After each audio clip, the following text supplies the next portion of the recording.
From Storm Tracker 6, this is Forecast. With clear skies in the forecast for tonight. All the full details coming up in just a little bit. 6 News at Noon starts right now. WLNS is here for you with 6 News at Noon. The European Union now announcing retaliatory tariffs after the United States imposed tariffs on imported steel and aluminum overnight. It's our top story at noon. Thank you for joining us today. I'm Megan Vaselli. This comes as the Trump administration works to nearly cut in half the U.S. Department of Education. Natalie Brand is here for you with the latest from Washington. President Trump is meeting with the Taoiseach of Ireland today. It comes as the European Union announced it's punching back against new 25% U.S. tariffs on all steel and aluminum imports. The EU says it will impose new duties on U.S. goods, including textiles and agricultural products. Tariffs are taxes. They are bad for business and worse for consumers. Imports account for an estimated 25% of steel and about half of aluminum used in the U.S. While the producers of those metals are applauding the president's new tariffs to spur domestic production, other industries are bracing for increased costs.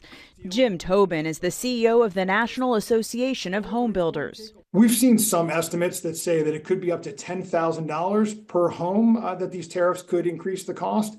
But we're waiting to see. It's still going to be months before these tariffs truly find their bite and we see the impacts. The administration is also moving forward with slashing the Department of Education, announcing plans to cut the workforce by nearly 50%. Among the more than 1,300 employees who received layoff notices Tuesday, Dallas-based civil rights lawyer Brittany Coleman, who's also an Education Department employee union leader. It's very disappointing to know that the work that we do to try to help our students get great educational opportunities was not valued. The Department of Education says it will continue to deliver programs including student loans, Pell Grants, and funding for special needs students. Teachers groups have slammed the cuts. The National Education Association says the real victims will be the most vulnerable students. Natalie Brand, CBS News, the White House. 6 News has learned Vice President J.D. Vance will visit Michigan this Friday. He'll tour Vantage Plastics in Bay City alongside the administrator of the U.S. Small Business Administration. We're working to learn more about this planned visit and we'll update you as soon as we can. Meanwhile, the state superintendent, Dr. Michael F. Rice, issued a statement today about those Department of Education cuts. He said, quote, "Today's action is an outrage, a likely prelude to programs, protections, and funding, and by extension, children in Michigan and around the country being adversely affected. Funding and support from the U.S. Department of Education primarily benefit children who have greater needs and thus require more funding to educate. These staffing cuts will ultimately harm those vulnerable children, including students with disabilities, poor children, children experiencing homelessness, and English learners, among others. The federal government already underfunds education, particularly for our students with disabilities." The first of 2 education workforce virtual job fairs is happening right now and runs until 2 o'clock this afternoon. The state says this aims to address the teacher shortage. It's open to employers of educators and anyone looking to work in the education field. It will allow prospective teachers to connect virtually with employers. If you'd like to sign up, we posted a link for you on the Scene on 6 section of our website, WLNS.com. Michigan Senate Democrats will outline their proposal to take on what they say are the most pressing economic issues facing working families. They say right now Michigan parents are feeling the pinch of inflation and supply shortages on everything from the cost of childcare and higher education to groceries and housing. We are starting the budget negotiation process at this moment. Part of the reason for having this press conference today is to really lay out a vision for the public. We know how popular and successful this program is, and we want to let people know this is what we are fighting for as a stark contrast to what we are seeing come out of the State House right now, and this will be a big part of budget negotiations moving forward.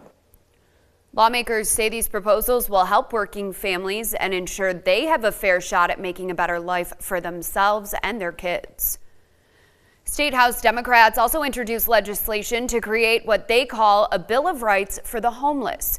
If passed, the bill would make it state policy that people, especially children, should not suffer unnecessarily from cold or hunger, be deprived of shelter, or face discrimination if they're experiencing homelessness. They must be allowed access to public services and spaces, get equal treatment from government agencies, and cannot be denied access to employment, medical care, or the ballot box. Lawmakers sent the bill to the State House Committee on Government Operations. Stay with 6 News for updates. A traumatic brain injury can change someone's life forever. And in Michigan, 30% of traumatic brain injuries come from car crashes. Some people don't think auto insurance does enough to cover these injuries since insurance reforms were passed here in Michigan. Now we find Zach Prees live at the state capitol right now where a rally is taking place today. Zach, what do these people hope to achieve? Thanks. Earlier this morning, United Methodists met with state legislators inside the Capitol, which was followed by a silent prayer inside the Capitol Rotunda. Then the protesters came outside to the steps right behind me here to make their voices heard. They're protesting 2019 auto insurance reforms. They say cuts to reimbursement rates for medical providers who treat accident victims led to a lack of victim care. They also complained that family members were no longer fully reimbursed for care they provided to victims. Reimbursement was capped at 56 hours a week, forcing some loved ones to choose between finances and care. They say overall the reforms favored insurance companies, while consumers weren't protected.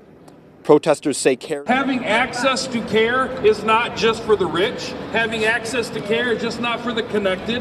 Having access to care is for all.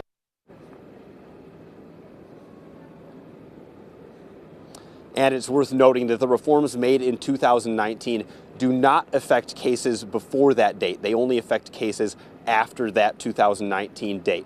And the protest behind me wrapped up just at about noon, and there's going to be a church service right next door at the United Methodist Church north of the Capitol building.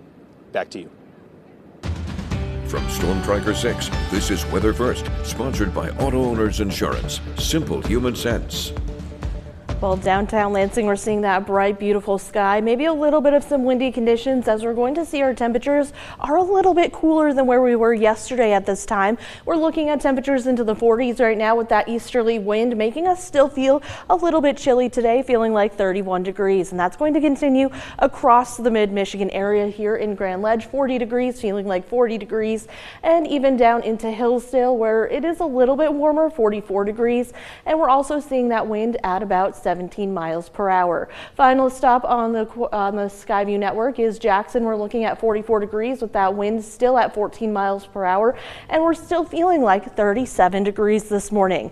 We're going to have a little bit of a cooler start for today and then gradually getting warmer for the rest of the work week. We can see that we have a little bit of some cloud cover, but those are mid to upper level clouds, so they aren't going to impact the forecast that much. Just going to give some just some fair weather clouds in the forecast. As we head into today, temperatures are going to remain into the 40s, 49 degrees, so we're pretty close to average, if not just a little bit above average. We're going to continue to see those clouds throughout the rest of the afternoon, but not too much that it will impact our temperatures. As we head into tonight, temperatures do remain into the 30s with mostly clear skies, so again, pretty close to average. Normal lows for this time of year is right around 25 degrees, so a little bit warmer than average for this time of year. Then as we head into the day tomorrow, we really start to warm things up once again. We have temperatures back into the 50s with a little bit of a light wind coming from the southeast. That's going to bring in a lot warmer air in the next couple of days. Average high for this time of year is again into the 40s, right around 43 degrees. As we head into the next couple of days, our focus shifts to a system that's going to bring rain and the possibility of some heavier rain back into the forecast for the end of the week. That's mainly from Friday night into Saturday and even Sunday. As you can see, we have some widespread rain expected for Saturday and even into Sunday. Now, as you can see on our severe weather outlook, this is for the day after tomorrow, and we're going to continue to see the severe weather threat off to our west in parts of Illinois and Indiana, but here into the Lansing area, we're in this lighter color green, which just means that we have the slight chance for some thunderstorms with some lightning. Nothing too big to worry about. So this is for Friday night into Saturday. Again, we're going to continue to see this rain move move in heavier at times, and as that front moves in, that's where we could have those heaviest rainfall and even the chance for some thunder. But as that moves in, we're going to continue to see our temperatures warming up into the 50s and even into the 60s. So before that, we're on our upward trend into the 50s and 60s. Friday, what looks like 69 degrees with mostly cloudy skies. We'll have sunshine in the first half, then clouds into the afternoon. Then those rain and storms move into the weekend. And as we head into the start of the week, our temperatures return to seasonably average. And then as we head into the next couple of days, we'll continue to see our temperatures warming back up into the 40s and even into the 50s. So the warm weather isn't gone from our forecast just yet, but take a look at that. We're going to see temperatures back into the upper 60s for the end of the week. Perfect. Kelsey, sounds good. Thank you.